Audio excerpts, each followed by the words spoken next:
بسم اللہ الرحمن الرحیم۔ السلام علیکم میرے مسلمان بھائیوں، بہنوں، بیٹیوں، بزرگوں۔ آج 2 محرم الحرام ہے اور اب جو محرم کے ایام ہیں ان میں ہم ذکر امام علی مقام اور آپ کے ساتھ اہل بیت اطہار کا ذکر اور آپ کے جو مصاحبین تھے ساتھ جو شہید ہوئے کربلا میں انہی کا ذکر پاک کریں گے۔ اگرچہ پچھلے دنوں آپ کو پتہ ہی ہے کہ میں ایک یزیدی کردار کے سے جنگ کر رہا تھا اور اس پہ کافی میں نے گفتگو کی، لیکن یہ دن مقدس ہیں، اس پہ میں انشاءاللہ تعالی امام علی مقام کا ذکر پاک کروں گا۔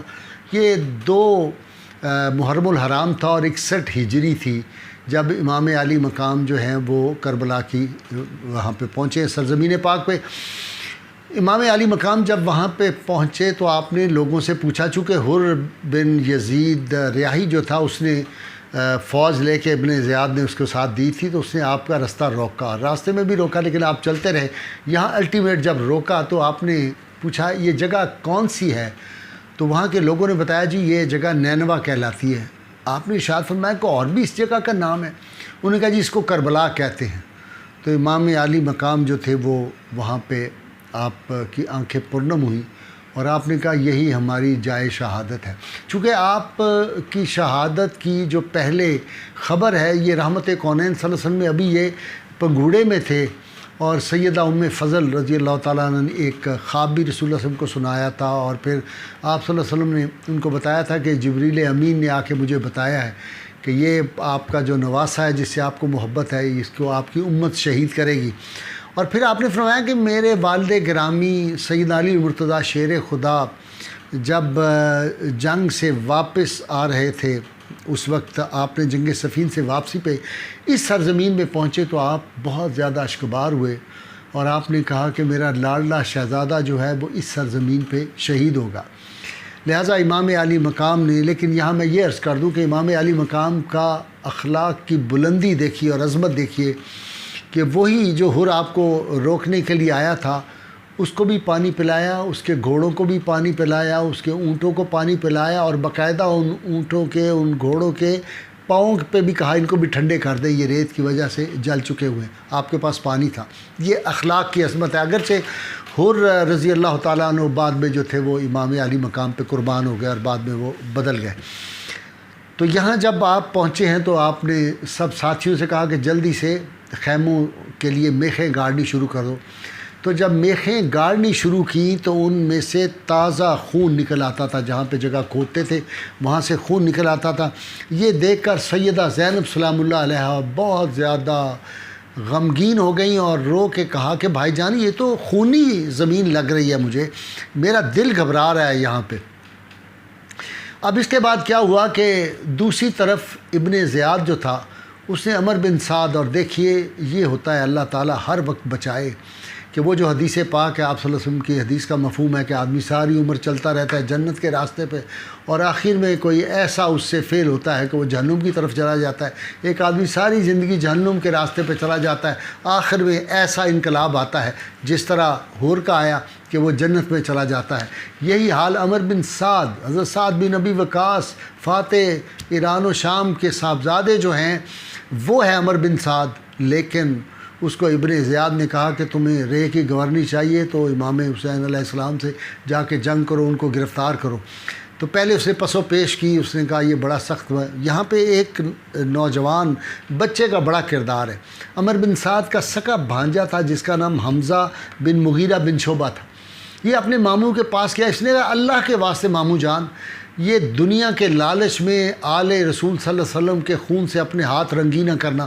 تو یہ ڈر گیا، اس نے کہا یہ جہنم ہے سیدھا کہ ان کے خون سے اگر اپنے ہاتھوں کو رنگین کرو گے۔ تو یہ ڈر گیا عمر بن سعد۔ اس نے کہا اچھا۔ ابن زیاد سے اس نے کہا مجھے ٹائم دے سوچنے کا، اس نے کہا نہیں پھر رہے کی گورنری ہم کسی اور کو دیتے ہیں۔ یہ لالچ میں آ گیا اور اس نے پھر اس کو مطالبہ کیا کہ مجھے کم از کم جو فوجی ساتھ دے رہے ہیں وہ میری پسند کے دیں۔ اس نے کہا یہ پسند و ناپسند کی بات مت کرو، رے کی گورنی جا رہی ہے، لینی ہے کہ نہیں لینی، پراپرٹی ڈیلوں کی طرح۔ انہوں نے کہا میں لینی ہے جی۔ وہ چل پڑا اور وہ جب آ گیا اور آ کے امام علیہ السلام کے مقابلے میں کھڑا ہوتا ہے تو اس نے سب سے پہلے وہاں پہ ایک شخص تھا عرضہ بن قیس احمسی، اس کو کہا جاؤ امام صاحب سے مذاکرات کرو۔ اس نے کہا میری تو آنکھیں نہیں اٹھ سکتی، میں تو خط لکھ کے ان کو بلایا تھا کوفے والوں کی جانب جو خط گئے تھے میں بھی ان میں شامل تھا، میں کس طرح آنکھ ملاؤں؟ اس نے کہا اچھا دوسرا آدمی تھا کثیر بن عبداللہ شابی، یہ جب اس کو اس نے بھیجا اس نے کہا جی مجھے آپ بھیجیں، میں امام اگر نہیں مانتے بیعت تو میں ان کا سر لا کے کاٹ کے آپ کو دیتا ہوں۔ تو امام حسین علیہ السلام کے پہلو میں آپ کا ایک ساتھی اور خادم بیٹھا ہوا تھا ابو ثمامہ ساعدی، اس نے اس کو دیکھ کر کہا سیدنا امام علی مقام اللہ آپ کا بھلا کرے، یہ دنیا بھر کا شریر ترین انسان اور یہ شیطان آپ کی طرف آ رہا ہے۔ آج کے دور میں بھی جو لوگ مسجدوں کی بے حرمتی کرتے ہیں نا، اسلحے کے مسجدوں میں جاتے ہیں، یہ بھی وہی فکر ہے، یہ بھی وہی شیطان ہے، یہ وہی لعین لوگ ہیں۔ اللہ تعالیٰ ایسے لوگوں سے بچائے، لیکن ان کا حشر بہت برا ہوتا ہے ہر دور میں شیطانوں کا۔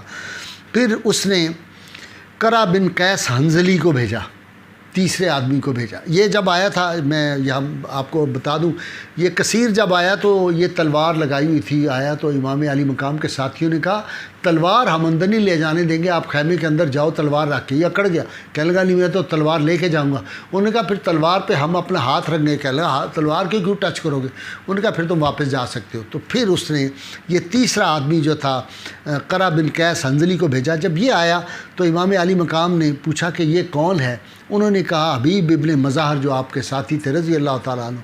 حبیب ابن مظاہر نے کہا جی یہ میرا بھانجا ہے، میں اس کو جانتا ہوں۔ جب وہ آیا تو اس نے کہا جی کہ ابن زیاد نے پوچھا ہے، عمر بن سعد نے پوچھا ہے کہ آپ یہاں کیوں آئے ہیں، آپ کا مقصد کیا ہے؟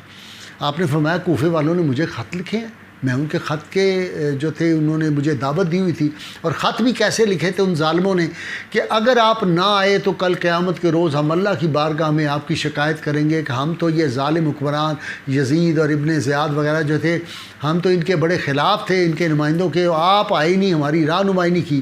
تو آپ نے فرمایا میں تو اس لیے آیا ہوں، اور اگر اب یہ سارے جو ہیں یہ بے وفا ہو چکے ہیں تو آپ مجھے بتائیں، میں واپس چلا جاتا ہوں۔ یہ بات عمر بن سعد نے جو تھا وہ ابن زیاد کو پہنچائی، تو ابن زیاد نے آگے سے جواباً کیا کہا؟ اس نے کہا اب جب کہ ہمارے پنجوں نے اس کو جکڑ لیا امام حسین کو، تو اب یہ نکلنا چاہتا ہے، اس کو کوئی جائے فرار ہم نہیں دیں گے، لہٰذا آپ کو انہوں نے گھیر لیا۔ اور پھر ابن زیاد نے لکھا کہ ان کا پانی فوری طور پہ بند کر دو۔ یہاں میں ایک بدبخت کا صرف واقعہ سنا کے آج کے 2 ہجری کے جو یہ واقعات ہیں ان کو مکمل کروں گا۔ یہاں عبداللہ بن ابی حسین ازدی جو ہے نا یہ وہاں پہ تھا فوج کے ساتھ، اور پانی پہ فرات کے اوپر کھڑا ہوا تھا۔ اس ظالم نے بدبخت نے میں کیا کہوں، خنزیر بھی یہ نہ ہو کہ اللہ کی بارگاہ میں میری شکایت کر دے کہ غازی صاحب نے مجھے خنزیر کہا، میں نے تو امام حسین کا پانی بند نہیں کیا۔ کتا کہوں تو کتا بھی کل کو قیامت کے دن میری شکایت نہ کر دے۔ بس یوں سمجھے خنزیر اور کتے سے بدتر لوگ جنہوں نے امام علی مقام پہ پانی بند کیا۔ یہ آگے بڑھتا ہے، کہتا ہے یہ دیکھو امام صاحب کو فرماتا ہے یہ فرات کا دریا موجیں مان رہا ہے، اس کی جو ہے وہ اس کی موجیں اوپر اٹھ رہی ہیں، بڑی زبردست ہے، لیکن تمہیں میں پیاسی حالت میں ماروں گا اور تمہیں ایک قطرہ میں پانی کا جو ہے وہ نہیں نصیب ہونے دوں گا۔ جب اس نے یہ کہا تو امام علی مقام نے دعائے ضرر اس کے بابت کی۔ بد دعا امام صاحب کی دعا کو ہم بد دعا نہیں کہہ سکتے، اور اس پہ احتیاط کیا کریں جب الفاظ ان بارگاہوں کی پاک باز بارگاہوں میں ہوں تو پھر الفاظ کا بھی چناؤ۔ تو دعائے ضرر ہم کہیں گے، بد دعا امام صاحب کی کوئی دعا کو ہم بد کا لفظ نہیں کہہ سکتے۔ تو آپ نے دعائے ضرر فرمایا ہے اللہ اس کو پیاسی حالت میں مارنا ازدی کو، اور اس کو ہرگز نہ بخشنا۔ حمید بن مسلم کہتے ہیں کہ میں گیا، وہ بیمار ہو گیا تھا، میں جب گیا تو میں نے دیکھا کہ وہ پانی پیتا تھا اور فوراً ہی کہہ کر دیتا تھا گڑ گڑ کر کے گلے سے، اور اس کے بعد پھر کہتا تھا لتش لتش، پھر پانی کو پکارتا تھا ہائے پانی ہائے پانی۔ پھر جب پانی جاتا تھا پیٹ میں تو پھر وہ اس کو کہہ کر دیتا، پانی ٹھہرتا نہیں تھا، لہٰذا وہ خبیث اسی حالت میں مر گیا۔ تو آج ہمیں اس بات کو سوچنا ہے کہ امام علی مقام یہ 2 جو محرم الحرام ہے یہ کون سی تاریخ ہے، آپ کربلا پہنچے، اس کے بارے میں بعض لوگ مجھ سے بہت سوال کرتے ہیں آج کل کے ماڈرن میں۔ ایک بات بتا دوں، تقدیر ہمیشہ تدبیر پر بھاری رہی ہے، تدبیر انسان جتنی مرضی کر لے تقدیر اس کو گھیر لیتی ہے۔ میں نے دیکھا ہے اس دور کے فرعون بھی بڑی تدبیریں کرتے ہیں لیکن تقدیر ایسے گھیرتی ہے۔ آپ نے میرے پچھلے دنوں کے کلپ دیکھے ہوں گے کہ ایک چھوٹا سا یزید کا بچو جو ہے وہ قابو آ گیا تقدیر کے، اور انشاءاللہ تعالیٰ اس کا حشر بھی یہ ازدی جیسا ہوگا. آپ جلد خوشخبری سنیں گے اللہ تعالیٰ کے فضل و کرم سے. اللہ تعالیٰ میرا اور آپ کا حامی و ناصر ہو. پاکستان کا مطلب کیا؟ لا الہ الا اللہ محمد رسول اللہ صلی اللہ علیہ وسلم.